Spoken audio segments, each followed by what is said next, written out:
Hello, friends. Welcome back to another episode of Hello, REDLO. I'm your host, Terry Mullen, and I'm so happy you're here. Today's going to be a little bit different. I am actually going to share a little bit more about my life. We just celebrated our 32nd anniversary, and I just did an interview yesterday with a friend of mine on her podcast, and I feel prompted to really dive a little bit deeper into that part of my life. So sit back, put on your seatbelt. It's a bit of a wild ride.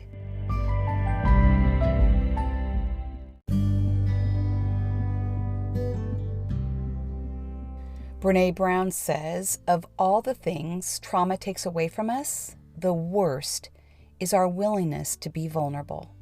There's a reclaiming that has to happen. That's from her book, Rising Strong. And by the way, one of my favorite books I've ever read. And ouch, yes. How true is that? That reclaiming is that redemption or the redeeming, restoring, and recovering. And I have been in that place. And Brené Brown's book, Rising Strong, was really something that really helped guide me through my own life when the walls fell down. And I've had to make a decision to be vulnerable, to be honest, to face myself, to face what we were going through, and then have a willingness to rebuild and restore what was broken and to restore our life and rebuild our life with love. So trauma really affects all of us, doesn't it? You want to find out what you're made of? Just get married. Be in a relationship. Because if you haven't worked through the things that affected you in your childhood, it is going to surface. And I believe it surfaces when difficulties arise. So, as I've shared, my own parents divorced. They had a very devastating divorce. My parents were horrible communicators. And unfortunately, I really do not even have a relationship with my father to this day. So therefore, I have issues of abandonment and trust. And I've had to work hard. I'm proud of the therapy that I've had. It's helped me be a better person, a better wife, a better mom, better friend. And there were seasons, for sure, those early years where I felt so lost in my soul. It has taken a faith in God, trust, a lot of therapy, my own wonderful children, my husband, and those that are close to me to help me along my journey. So just as a side note, I am not a professional or an expert. I'm just a wife and a mom, and these are my thoughts and my experiences that I'm sharing with you. I've spent so much of my life being so responsible, overly responsible, for myself and everyone around me. And I've had these moments where I've been afraid to make a wrong decision, afraid to fail, afraid to disappoint others. I've definitely been a perfectionist, and I've been hard on myself, competitive with myself, because I've always wanted to be the best wife, mom, daughter, sister, friend. And I've always shown up until one day I just couldn't anymore. The walls had fallen down and collapsed, and I could not be any more than I was. And we went through a financial crisis. It wasn't the crisis that fractured our marriage. It was the lack of communication. And we were both really faced with, where do we go from here? There was a time that there was so much confusion and uncertainty. I wasn't really sure what was going on. And I thought my husband had had a stroke. And there definitely were some brain health issues, which we later discovered through different tests and all this. But I was really faced with a decision, where do I go from here? And I had to pivot and shift and really make some decisions. And I packed up and moved and decided we were going to start over. And that was a decision I made for myself. And I was much stronger in that moment than I ever knew. And I had to dig deep. And there were moments where I was so uncertain, but I had this inner strength, and it had to be God guiding me forward, because if I look back, it was so messy and scary and hard and difficult. But the only way through situations is through it. You can't go around it. You can't run from it. You can try, but it's going to bite you in the butt. It's going to catch you. So the best way to get through situations is facing it, facing yourself, facing that difficulty, and then seeking help. You cannot do it on your own. You have to seek a professional to help guide you through. So what do you do in those moments when your life falls apart or the walls fall down? Well, first of all, you have to face it. You have to seek advice on where to go from there. And then you have to take action. You cannot sit and wallow and feel sorry for yourself, and you can't stay stuck in that mess. I think it's important too to realize that you as a person are not the failure. It's just a situation, and you have to move past the shame. We hide so much behind all that. We want to protect ourselves. Our ego gets in the way, right? That's what happened with my husband. His ego was so in the way that he couldn't even be open with me and tell me really what he was experiencing. And it's in those moments that you have to face who you are. But it's not a bad thing. It's a wonderful thing. It's wonderful to face who we really are, because in those moments, that's when God can meet us and rebuild us, restore us, and help us to become a better version of ourselves. We get to take that mess and make it a message for others. So I really want to talk about what the stages of love are.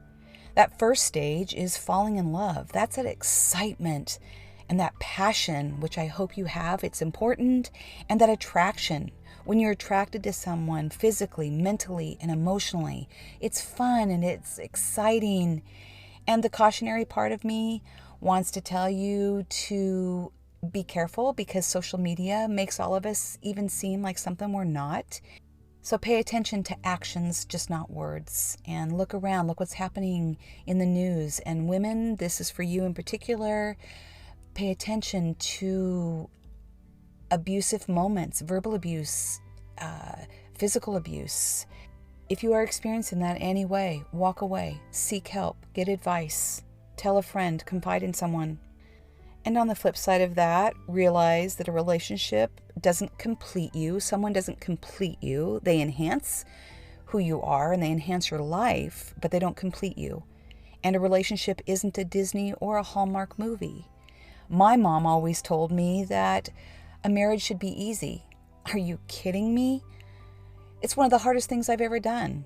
Relationships take work. They take communication. You have to know how you're going to resolve conflict. And if you don't have that, then you don't have anything. And so the next stage is becoming a couple. That's when you decide, wow, I really like this person and we're going to commit. And in this stage, I think it's so important to really have these honest conversations about conflict resolution. How do you resolve conflict when you disagree about something great or small? Someone has to yield. Not always the same person, by the way. You both have to give in and listen to what matters to each other. And I think it's important to have incredible communication. Be willing to talk about these difficult things. And before you decide to get married, talk about, do you want children? If so, how many? Where do you want to live?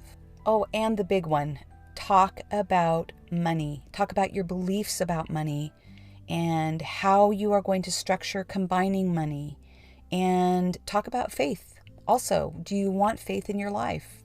And what matters if you come from different cultural backgrounds? How are you going to honor that with each other? So all of this matters. It's huge.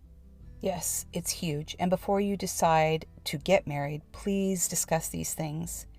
And then once you do get married, those early years are so exciting, right? You're still a young couple, you're growing, you're building your life together, and those are exciting years. And then if you decide to have children too, those are wonderful years, growing together, raising your family. I look back on that season of my life and I'm so grateful for those years. Those were some really special moments for me. So enjoy it, embrace it, because one day you blink and suddenly your kids are gone and the home is quiet. And then I believe that there's a next stage. This is the disillusionment.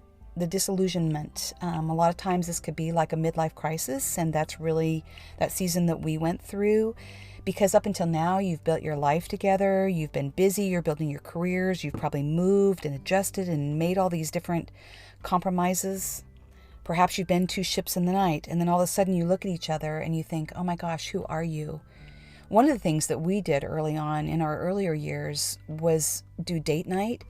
And that was so huge for us. And then we got into the habit of not doing it anymore. But I think it's so important because you get to the season where we are now as an empty nester, and it's easy to forget who you were.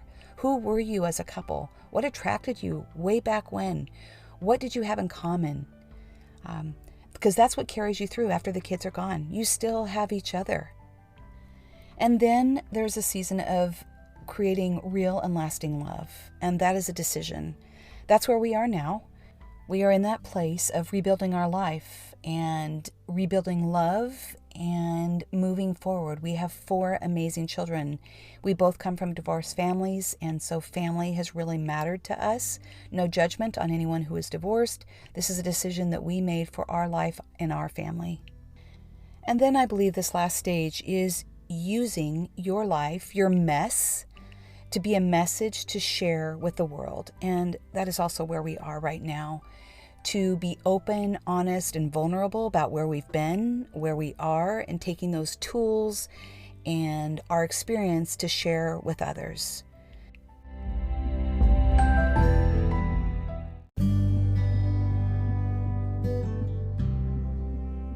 Well, thank you so much for being here today. As you can probably tell, this was a difficult episode for me, and there's more to it. It's deep. So we will do another episode or 2 with my husband and myself, and you'll get to hear his side of it. And we will talk about our journey. And mixed in it will be our communication. We'll talk about trust, and we'll talk about depression, which is what he really experienced. But the good news is we are coming out on the other side of this, and there's a lot of healing that has come in between all of this. And we hope that it really blesses someone. If you're experiencing any of this, we want to be a light to others. So until then, may God bless you. Know that you are seen, you are heard, you are loved, and you belong. This is REDLO.